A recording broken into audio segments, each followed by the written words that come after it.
Min jannar tas-sena l-oħra sal-lum permezz tal-iscanner li nxtara mid-Dwana Maltija b'investiment ta' 2,500,000 euro saru 15 il-qabda kbira ta' droga.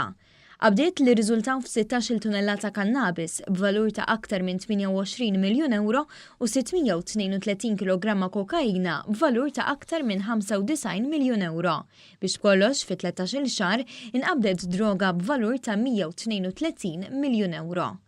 F'konferenza tal-aħbarijiet biswit il-post li fih saret l-aktar qabda riċenti ta' droga kokaina it-3 fil-għaxija, il-Ministru tat-Turiżmu Konrad Mizzi ħabbar li għaddejjin diskussjonijiet biex is-servizzi ta' sigurtà li toffri l-Korporazzjoni tal-Port Ħieles jibdew jiġu offruti wkoll fl-Ajruport.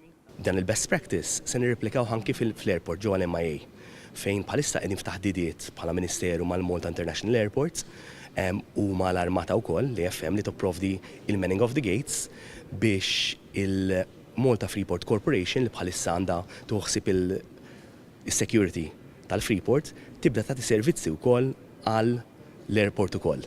Il-Ministru Edward Scicluna rimarka li s-suċċessi miksuba mid-Dwana qed jiġu nnotati madwar id-dinja u dan ikompli jagħmel unur lil Malta, speċjalment fejn tidħol is-saltna tad-dritt.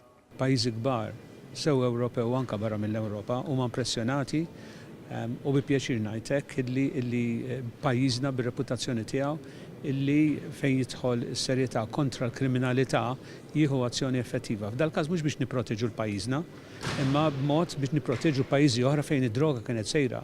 Iż-żewġ ministri temmew li s-suċċessi miksuba mid-Dwana Maltija qed itejbu reputazzjoni ta' Malta barra mill-pajjiż filwaqt li l-portijiet Maltin qed ikunu aktar effiċjenti.